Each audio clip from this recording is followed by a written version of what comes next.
The encounter in Crestview Heights. The city skyline sparkled under the vast blanket of night as Officer Derek Hill cruised through Crestview Heights, a neighborhood he knew intimately from his years of patrolling. It wasn't just the perfectly manicured lawns or the imposing iron gates that kept him coming back. It was the neighborhood's air of exclusivity, the sense of wealth and status he could only dream of having. Crestview Heights embodied everything Derek felt he deserved, but could never attain. Tonight, he was simmering with that familiar cocktail of resentment and boredom. Derek's cruiser rolled silently down the wide, empty streets, his eyes scanning the horizon for anything out of the ordinary. These roads were usually uneventful, just the way the residents liked it. Rarely did his shifts here involve more than a stray delivery truck or an occasional late-night dog walker.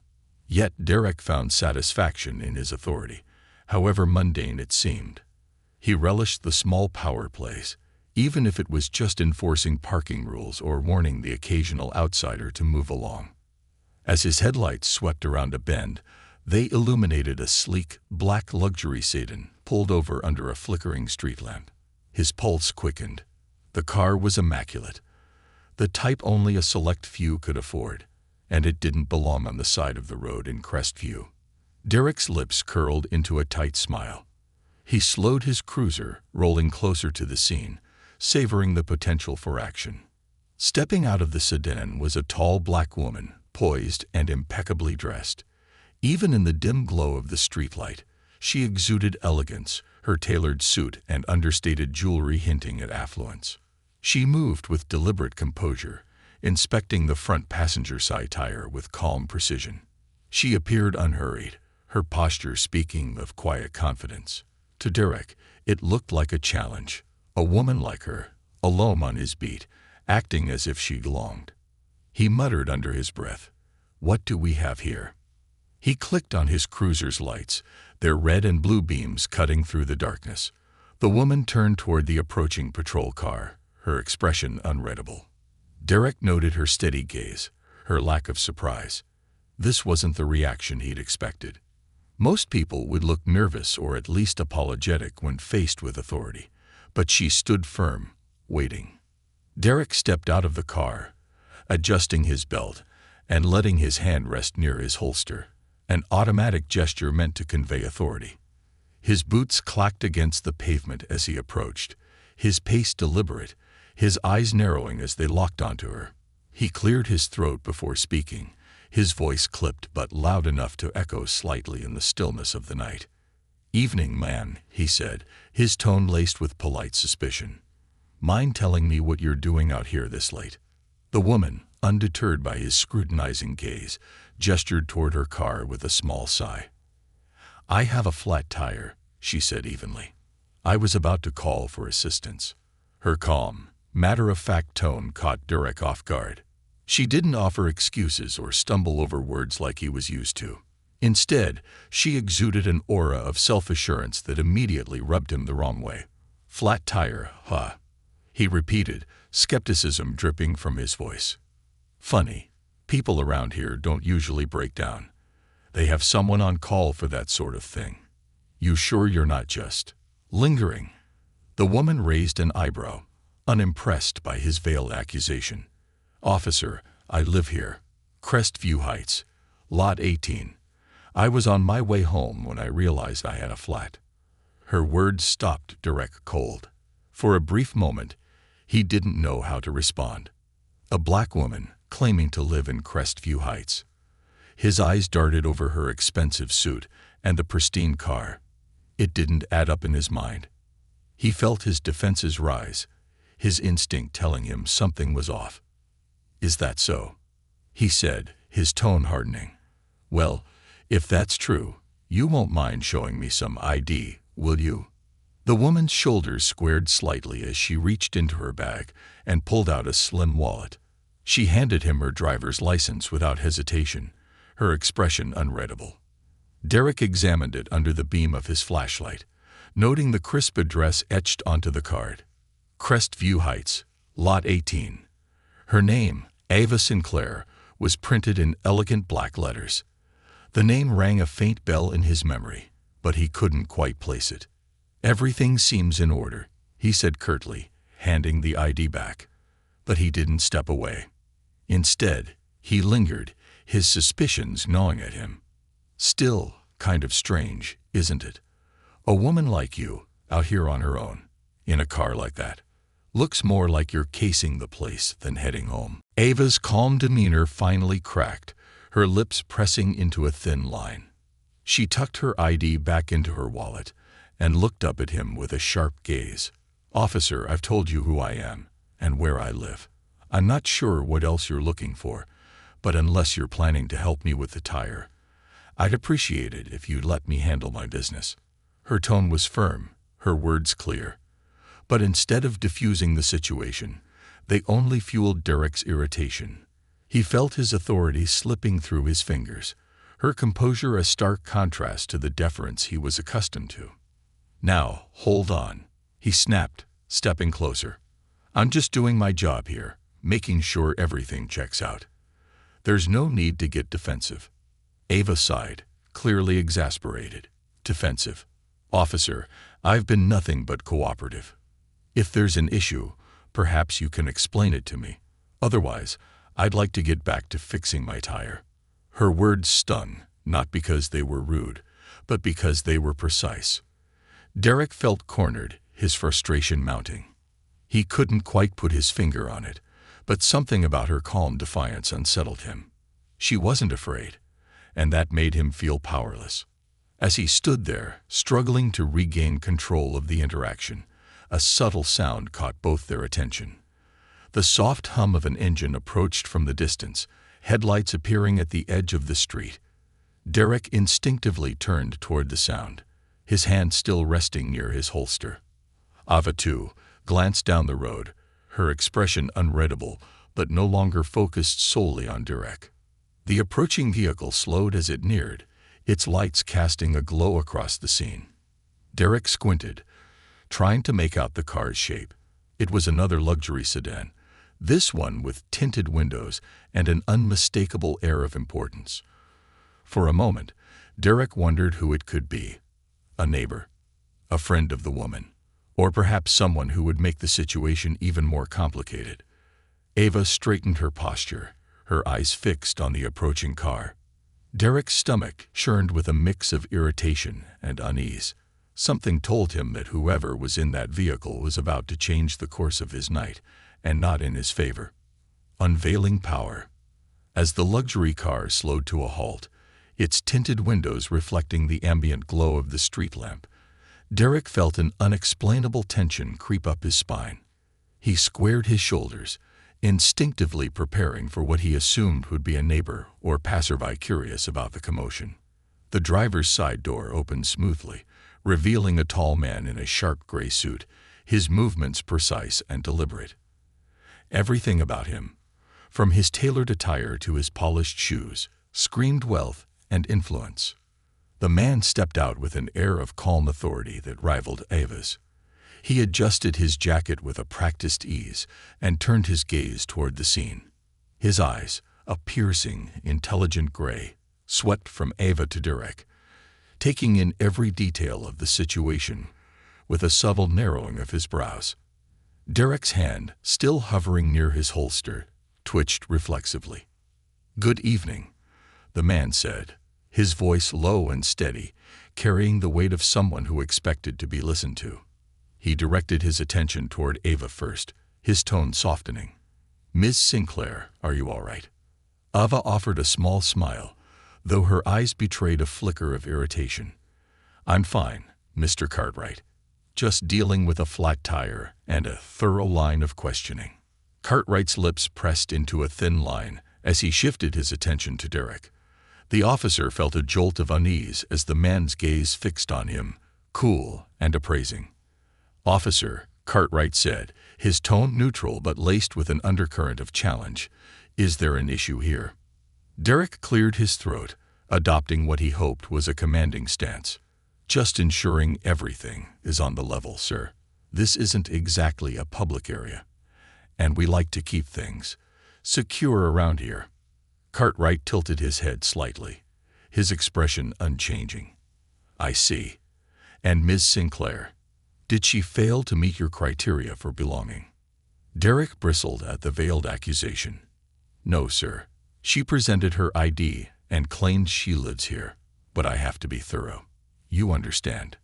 Cartwright's smile was cold and fleeting. Of course, thoroughness is important. But I wonder, officer, if this level of scrutiny is a standard practice for all residents in Crestview Heights, or if it's reserved for certain individuals. Derek felt heat rising to his face, a mix of indignation and embarrassment. He hated the insinuation, and more so, the way Cartwright's presence seemed to shift the balance of power. I'm just doing my job, Derek replied stiffly, his voice taut. We can't take chances when something seems out of place. Out of place, Cartwright repeated softly, his gaze sharpening. Interesting choice of words. Before Derek could respond, the passenger side door of Cartwright's car opened, and a second figure emerged, a woman whose poise matched Cartwright's.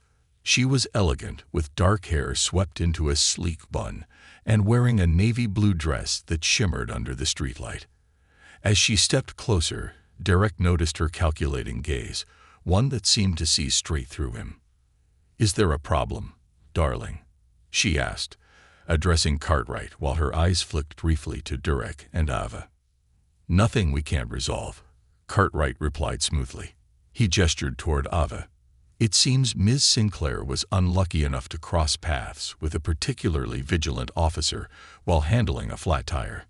The woman's lips curved into a small, knowing smile as she turned to Ava. You have the worst luck, don't you? Her voice was warm, almost teasing, but it carried an edge of something unspoken, an understanding of the subtext woven into the encounter. Ava let out a soft laugh, shaking her head. It's becoming a pattern, isn't it?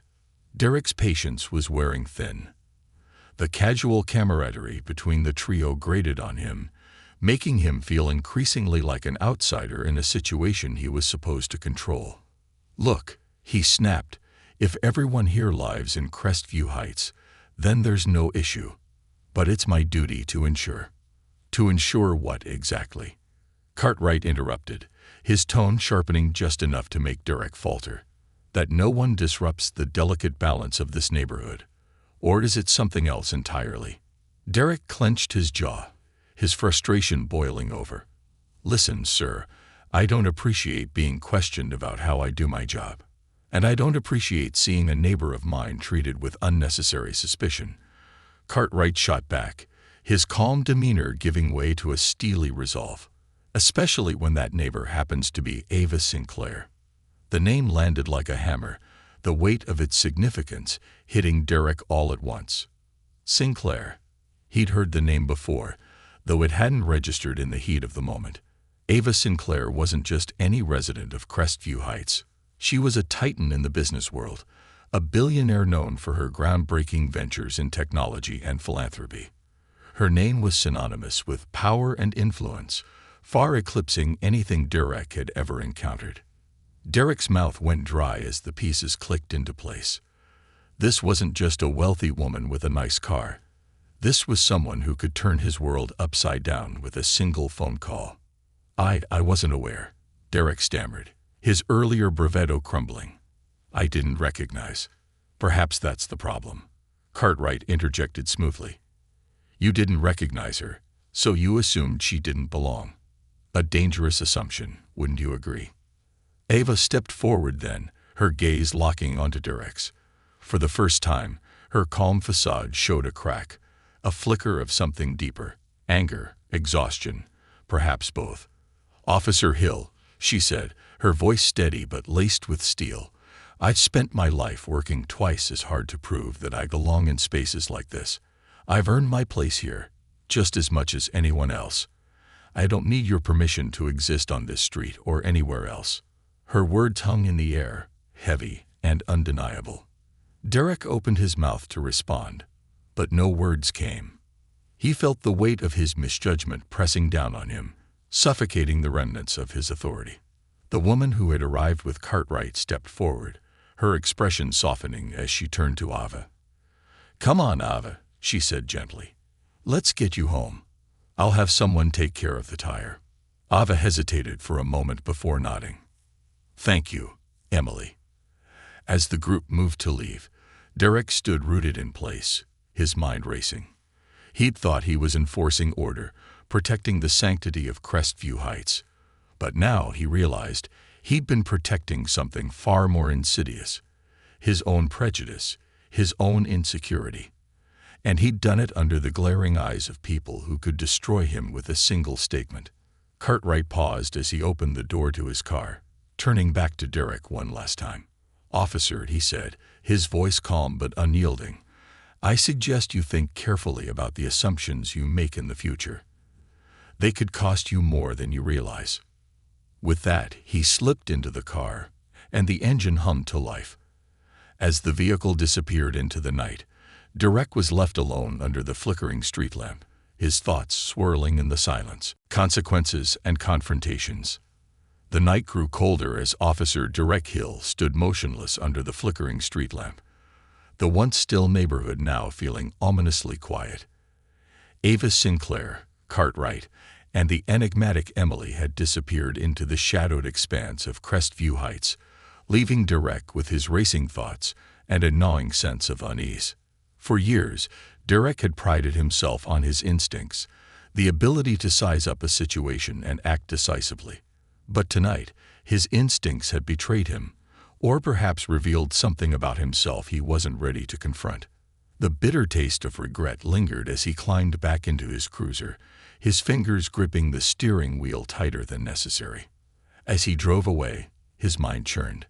He couldn't shake the image of Ava Sinclair's piercing gaze, her words cutting through his defenses like a scalpel. I don't need your permission to exist on this street or anywhere else. Her voice echoed in his head, each repetition a fresh sting. She hadn't yelled or caused a scene. Instead, she had spoken with the kind of quiet power that rendered his badge meaningless. And then there was Cartwright's warning, calm, measured, and more unnerving than any shouted threat. Derek's grip on the wheel tightened. He felt exposed, as though someone had ripped the foundation from beneath him, leaving him to dangle over an abyss of doubt. He had always told himself his actions were about protecting the community, about keeping things in order. But now he couldn't ignore the creeping realization. Tonight wasn't about Crestview Heights. It was about him. The fallout begins. By morning, the events of the night had spread farther than Derek could have imagined. The small Crestview police precinct was abuzz with chatter. When Derek walked into the station, he felt the weight of a dozen pairs of eyes on him. Whispers followed him as he made his way to his desk. "Hey, Hill," came a voice from behind him. It was Officer Rachel Torres, his partner on occasion, and one of the few people on the force who didn't shy away from challenging him. Her sharp brown eyes studied him as she leaned against the edge of his desk. "What's up?" Derek asked, feigning nonchalance as he shuffled papers. Rachel raised an eyebrow. "You seriously don't know?" Derek sighed, pinching the bridge of his nose. "Spit it out, Torres. What's the gossip?" She crossed her arms, her tone laced with sarcasm. "Well, let's see. Apparently, you had quite the run-in with Ava Sinclair, you know, billionaire, philanthropist, tech mogul. Oh, and don't forget, one of the biggest donors to the city's police foundation. Ring any bells?" Derek froze, the blood draining from his face. He had known Ava was someone important, but hearing it spelled out hit him like a freight train. Rachel noticed his reaction and smirked grimly. "Yeah," she continued, "word is she had a little chat with the mayor this morning. And guess what? The chief wants to see you. Now." Derek's stomach churned. He rose from his chair, the walk to Chief Rowland's office feeling like a death march. When he reached the door, he knocked hesitantly. "Come in," barked the gruff voice of Chief Rowland. Derek stepped inside, closing the door behind him. Chief Rowland, a burly man with a weathered face and sharp gray eyes, motioned for Derek to sit. The atmosphere was thick with tension. "Do you have any idea what kind of storm you've stirred up, Hill?" Rowland began, his voice low and dangerous. "I've got the mayor breathing down my neck. the city council demanding answers, and Miss Sinclair's legal team on standby. Derek shifted uncomfortably. "Sir, I didn't know who she was." "That's the problem." Roland cut him off. "You didn't know, and you didn't care. You saw a woman who didn't fit your idea of who belongs in Crestview Heights, and you acted like a damn fool. This isn't the first time I've had complaints about you, Hill, but this could ruin us." Derek's jaw tightened. "I was doing my job, Chief. She was on the side of the road at night." "Don't give me that," Roland snapped. "This wasn't about doing your job. It was about ego, plain and simple. And now it's not just your reputation on the line. It's the entire department." The words hit Derek like a punch to the gut. Roland leaned back in his chair, his expression softening just enough to let weariness seep through. "Look," the chief continued, "I've been in this business long enough to know when someone's crossed a line. You need to fix this, Hill. I don't care how you do it, but if this escalates any further, you're done. Got it?" Derek nodded, his throat dry. "Yes, sir." A reckoning. That evening, Derek found himself parked outside a towering iron gate adorned with the number 18. Ava Sinclair's home was as imposing as he had imagined, its grandeur visible even through the meticulously landscaped hedges. He hesitated before pressing the intercom button, his heart pounding in his chest.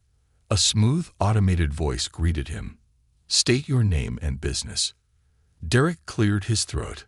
"Officer Derek Hill. I'd like to speak with Ms. Sinclair." There was a pause, followed by a sharp buzz as the gate swung open. Derek drove up the winding driveway, the weight of the situation growing heavier with each passing second. When he reached the front door, it opened before he could knock. Ava stood there, her expression neutral but unreadable. "Officer Hill," she said coolly, "what brings you here?" Derek removed his hat, holding it awkwardly in his hands. "Miss Sinclair, I wanted to apologize for last night." Her eyebrows lifted slightly, but she didn't interrupt. Emboldened by her silence, Derek continued. "I was out of line," he admitted, his voice low. "I made assumptions I had no right to make, and I handled the situation poorly. I thought I was doing my job, but I see now that I let my own biases get in the way. I'm sorry." Ava studied him for a long moment, her piercing gaze making him feel exposed. Finally, she stepped aside, gesturing for him to enter. "Come in, Officer Hill," she said. "We have a lot to talk about." An unexpected conversation. Inside, Derek was struck by the warmth of Ava's home. The walls were lined with bookshelves, and the air was filled with the faint scent of lavender. It was a stark contrast to the cold authority he had expected. Ava led him to a sitting room, where Cartwright and Emily were already seated. Both regarded Derek with varying degrees of skepticism. Ava gestured for Derek to sit before taking her own seat. "I appreciate your apology," Ava began, her tone measured. "But words are easy. I want to know if you thought about why you acted the way you did." Derek hesitated, his hands clasped tightly in his lap. I don't know," he admitted. "I guess I assumed you didn't belong because it didn't fit the image I had of this neighborhood." "That's not an excuse. It's just the truth." Cartwright leaned forward, his expression stern. "And do you understand the damage that mindset can cause? You're in a position of power, officer. When you act on assumptions, you don't just inconvenience someone. You undermine their dignity, their safety, their humanity." Derek nodded, shame washing over him. "I understand that now. I'm not proud of how I handled things. I want to do better." Ava exchanged a glance with Cartwright and Emily before turning back to Derek. "If you're serious about that," she said, "then you'll need to prove it. Not just to me, but to the people you serve. Are you willing to do the work?" Derek met her gaze, his voice steady. "Yes, I am." As the conversation continued, Derek realized this wasn't just about making amends. It was about confronting the flaws within himself and the system he represented. And for the first time, he felt the weight of his badge not as a symbol of authority, but as a reminder of the responsibility he had to do better. The weight of redemption. The air in Ava Sinclair's sitting room felt heavy, thick with unspoken truths and the subtle tension of uncomfortable realities. Officer Derek Hill sat in the leather armchair, his hands clasped tightly in his lap, the gravity of the moment pressing down on him. Across from him, Ava Sinclair exuded a quiet strength, her posture relaxed but her gaze unyielding. To her right, Cartwright leaned back with the poise of a man who knew the power of silence, while Emily watched Derek with a mixture of skepticism and curiosity. "Let me ask you something, Officer Hill," Ava said, breaking the silence. Her voice was calm, deliberate. "Why do you think you reacted the way you did last night?" Derek hesitated, his mind racing for the right words. He had already apologized, but he knew this wasn't about a simple apology. It was about confronting something deeper, something he had avoided acknowledging for years. "I think," he began, his voice faltering. He took a deep breath, forcing himself to meet her gaze. "I think I let my biases get the better of me. I saw you, and instead of seeing a resident of this neighborhood, I saw someone who didn't fit the image I had in my head." "And what image is that?" Ava pressed, her tone unwavering. Derek swallowed hard. "I don't know," he admitted. "Someone who doesn't look like you." The words hung in the air, raw and unfiltered. Derek felt his chest tighten, the shame of his confession threatening to overwhelm him. But Ava didn't flinch. She leaned forward slightly, her gaze piercing. "Do you realize how dangerous that mindset is?" she asked. "How easily it can escalate into something far worse. What if I hadn't been calm? What if I'd been scared or defensive? Would you have seen that as justification to treat me like a criminal?" Derek shook his head, his voice barely above a whisper. "I don't know. Maybe. And that scares me." Cartwright spoke up then, his voice steady but firm. "It should scare you, because it's not just about you, Officer Hill. It's about the system you represent.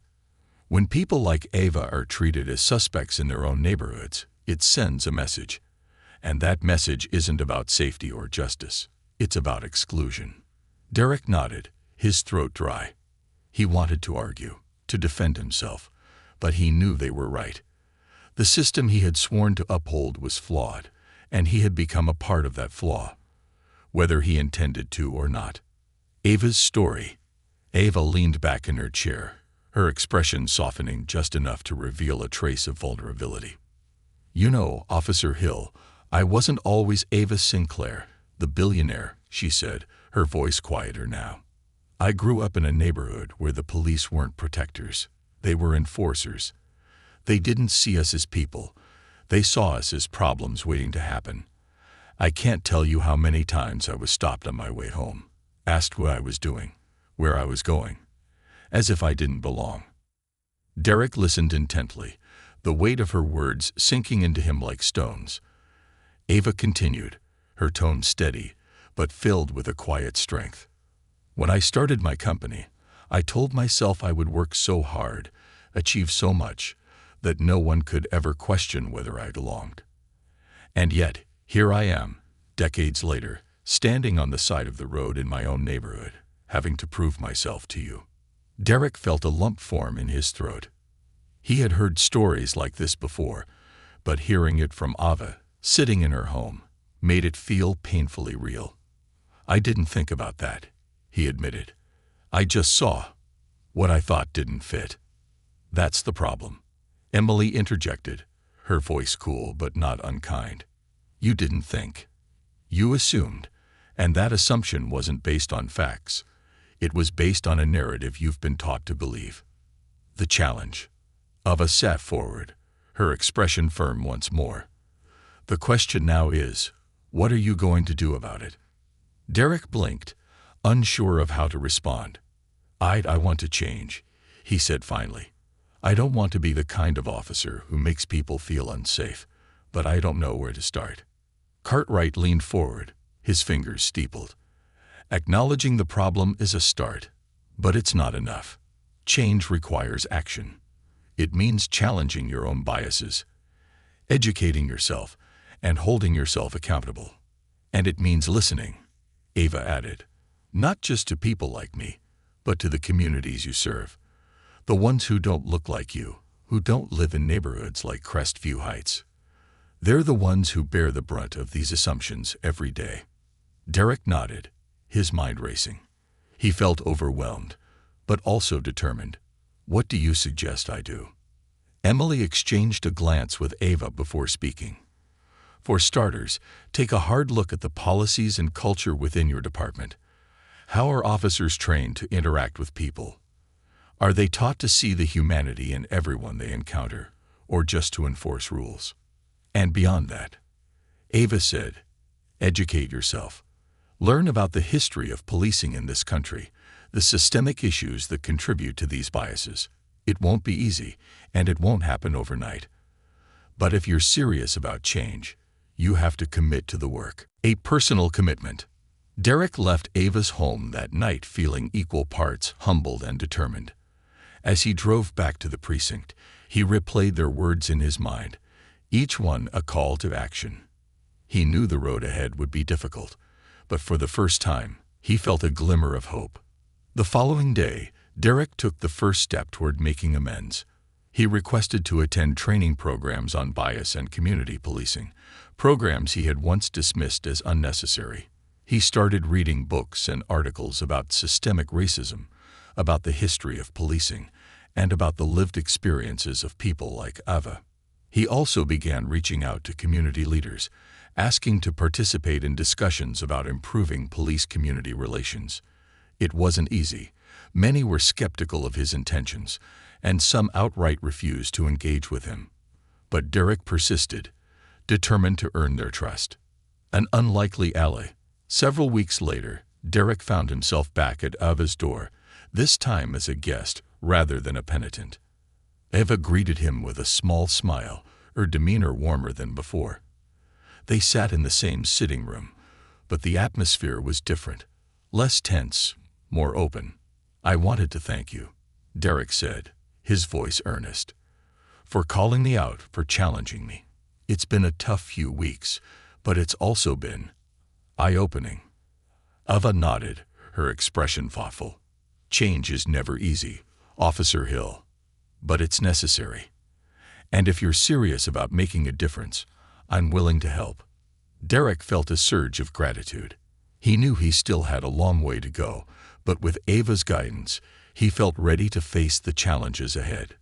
Building bridges. Several months had passed since Officer Derek Hill's encounter with Ava Sinclair, and while much in his life had changed, he knew the journey was far from over. The changes he had committed to were not surface-level adjustments. They were deep, difficult shifts that challenged the core of how he thought, acted, and approached his role as an officer of the law. But the path was not without obstacles, and Derek quickly learned that redemption was not something one earned overnight. The precinct had been slow to respond to Derek's newfound commitment. While some officers admired his efforts, others regarded him with suspicion, questioning his motives. Derek could feel the tension in the air every time he brought up ideas for change, new training programs, outreach initiatives, or ways to hold officers accountable for their actions. Still, he pressed on, bridging two worlds. One of Derek's first steps was reaching out to communities outside the affluent Crestview Heights. He realized he had spent his entire career patrolling spaces of privilege, places that shielded him from the realities faced by those on the other side of the socioeconomic spectrum. He started volunteering at a community center in the nearby Willow Ridge district, a neighborhood marked by decades of neglect and systemic inequity. The center was bustling when he arrived for the first time. Kids played basketball on a cracked court, while adults sat in folding chairs, sipping coffee and chatting quietly. Derek's uniform drew immediate attention. Conversations stopped, eyes narrowed, and a few people whispered to one another. A middle-aged woman with kind but cautious eyes approached him. She wore a volunteer badge pinned to her sweater, and her name tag read, Janice Porter, Director. Officer Hill, she said, her voice neutral. What brings you to Willow Ridge? Derek removed his hat, holding it respectfully in his hands. "Ms. Porter, I'm here to listen. I know that the relationship between this community and the police hasn't been the best. I want to understand why, and I want to help change it." Janice studied him for a long moment, her expression unreadable. Finally, she nodded. "All right, Officer Hill. Let's see if you mean that." Facing the truth, Janice introduced Derek to the residents, and over the next several weeks, he immersed himself in their stories. They spoke candidly about years of neglect, profiling, and harassment at the hands of law enforcement. Derek heard about traffic stops that turned into humiliating interrogations, calls for help that went unanswered, and children who grew up fearing the police rather than trusting them. One young man, no older than 20, shared a story that hit Derek hard. "I was 16, the man said, his voice tight with emotion. "Walking home from basketball practice. A cop stopped me, said I looked suspicious. I didn't even have time to explain before he had me on the ground, cuffs on my wrists. All because I fit some description." He looked Derek in the eye. "Do you know what it feels like to be treated like a criminal just for existing?" Derek's throat tightened. He shook his head. "No," he admitted, "I don't. But I'm starting to understand how wrong it is. And I'm sorry." The young man's expression softened slightly, but his skepticism remained. "We'll see if your sorry means anything." Learning to lead differently. Derek's experiences in Willow Ridge became a turning point in his career. He realized that listening wasn't enough. He had to act. At the precinct, he began advocating for change with more urgency. He pushed for mandatory bias training and lobbied for officers to spend time in the communities they served, not as enforcers, but as allies. One of Derek's proposals involved a mentorship program that paired officers with local youth. The idea was met with mixed reactions. Some officers scoffed, claiming they didn't have time for babysitting. Others feared it would make them look weak. But Derek persisted, drawing on the support of allies like Rachel Torres and, surprisingly, the precinct chief, Roland. "I'll back you on this," Roland said during one of their heated discussions. "But don't think for a second this is going to fix everything. It's a start, Hill. That's all it is." The mentorship program, called Bridges to Trust, launched a month later. Derek personally mentored 2 teens, Marcus and Jada, both of whom had experienced negative interactions with law enforcement. At first, they were distant, barely speaking to him during their weekly meetings. But over time, the walls began to crumble. One afternoon, as they worked together to clean up a local park, Marcus finally opened up. "You're not like most cops I've met," he said, his tone hesitant. "You actually listen." Derek paused, looking at the teenager. "That's because I've learned how important it is," he replied. "And because I've made mistakes I don't want to repeat." Ava's continued role. Throughout this journey, Ava Sinclair remained a constant presence in Derek's life. She wasn't just a figurehead offering advice from the sidelines. She became actively involved in his efforts, using her influence to amplify his initiatives. She spoke at community meetings, donated to programs aimed at fostering police-community relationships, and even invited Derek to join her at public forums where they addressed systemic issues together. One evening after a particularly successful forum, Derek and Ava sat in a quiet corner of the venue, reflecting on how far they had come since their first encounter.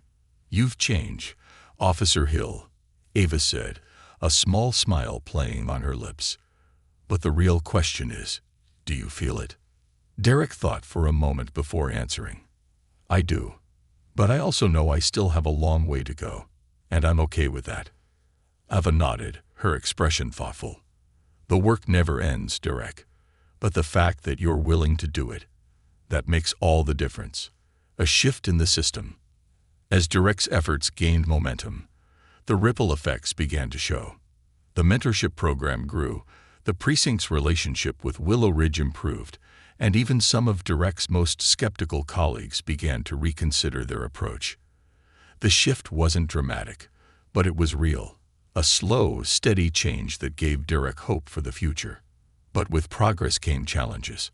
Derek faced criticism from some within the department, who accused him of being soft or selling out.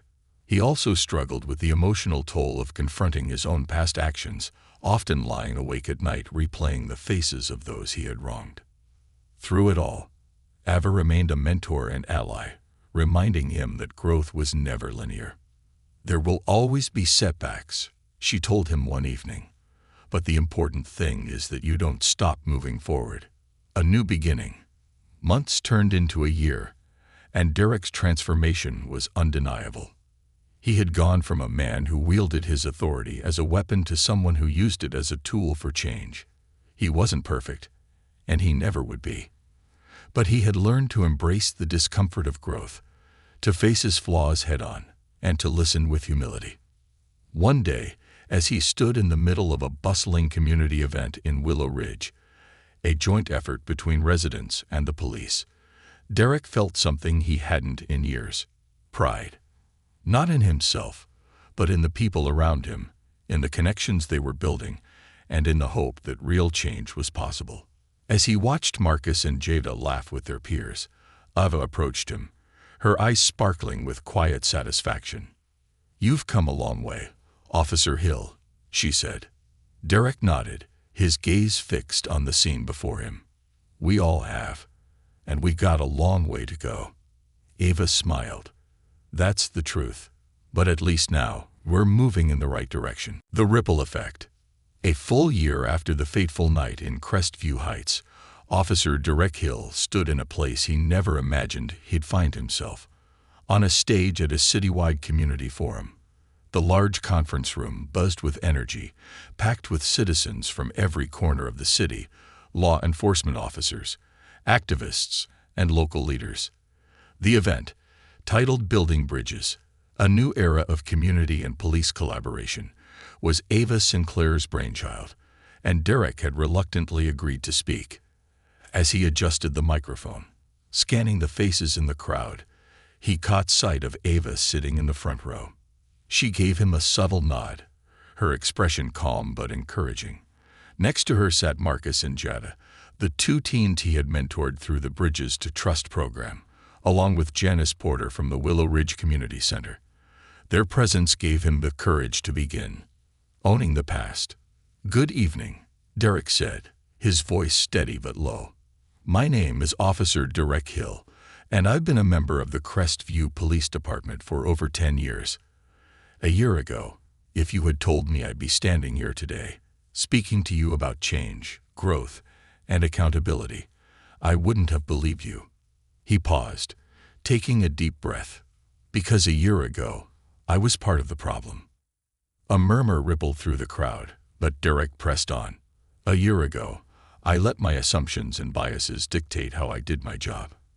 I thought I was protecting the community, but in reality, I was alienating people. I was enforcing rules, but I wasn't serving justice. And on one particular night, I met someone who called me out on it." His eyes flicked toward Ava, who held his gaze with an unwavering calm. "That person was Ms. Ava Sinclair. That night, I stopped her on the side of the road because I didn't think she belonged in Crestview Heights. I made assumptions based on her appearance, and I treated her with suspicion and disrespect. She challenged me, not by yelling or fighting, but by standing her ground and speaking her truth, and that moment changed my life." The room grew silent as Derek's words hung in the air. Embracing accountability. "That night," Derek continued, "I had to confront a truth I'd been avoiding for years, that I was part of a system that perpetuates harm, whether I intended to or not. I realized that my actions, my biases, weren't just my own. They were a reflection of a culture that I had bought into without question, and I knew that if I wanted to make things right, I couldn't just apologize and move on. I had to change." He took another deep breath, his hands gripping the edges of the podium. "And let me tell you, change isn't easy. It's uncomfortable. It's messy. It means looking in the mirror and seeing the things you don't want to see. It means listening to people you've ignored or dismissed. And it means being willing to admit when you're wrong, even when it hurts. The power of collaboration. Over the next 20 minutes, Derek shared his journey, from the conversations with Eva that sparked his transformation to the time he spent in Willow Ridge learning from residents about their experiences. He spoke about the Bridges to Trust mentorship program, the bias training sessions he had implemented at the precinct, and the policy changes he had fought for, including mandatory de-escalation training and increased community oversight. These changes didn't happen because of me alone, he emphasized. They happened because of people like Ava Sinclair, Janice Porter, and the residents of Willow Ridge who were willing to share their stories and hold me accountable. They happened because my colleagues, people like Rachel Torres and Chief Roland, chose to support these efforts, even when it wasn't easy. He looked out over the crowd, his voice growing stronger. And they happened because this community refused to give up on the idea that we can be better, together. A transformative moment. When Derek finished his speech, the room erupted into applause. He stepped back from the podium, his heart pounding. As he walked off the stage, Ava met him at the steps. That, she said with a small smile, was powerful. Derek chuckled nervously, rubbing the back of his neck. I wasn't sure how it would go. Ava placed a hand on his shoulder. You owned your mistakes, Derek. That's more than most people are willing to do. And you're not just talking about change. You're making it happen. That's what matters. Janice Porter approached, her expression warm. You've come a long way, Officer Hill, she said. But the work isn't over. Derek nodded, his voice steady.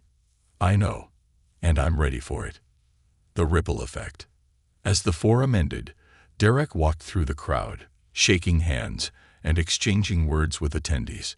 Marcus and Jada approached him, their faces lit with excitement. You did good up there, Marcus said, his usual guarded demeanor replaced with a rare smile. You're not so bad, Officer Hill.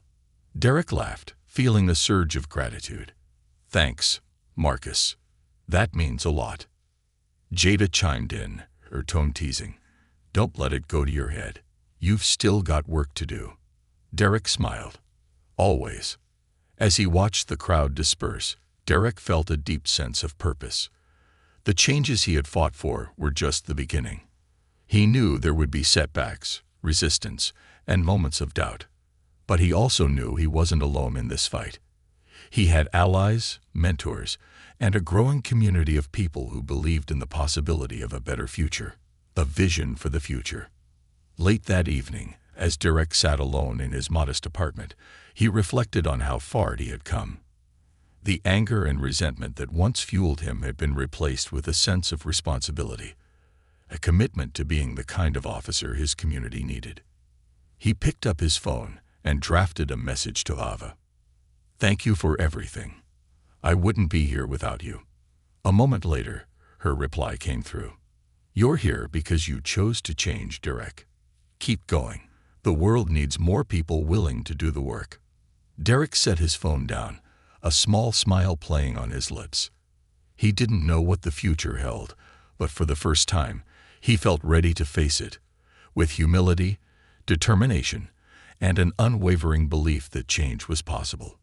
The end.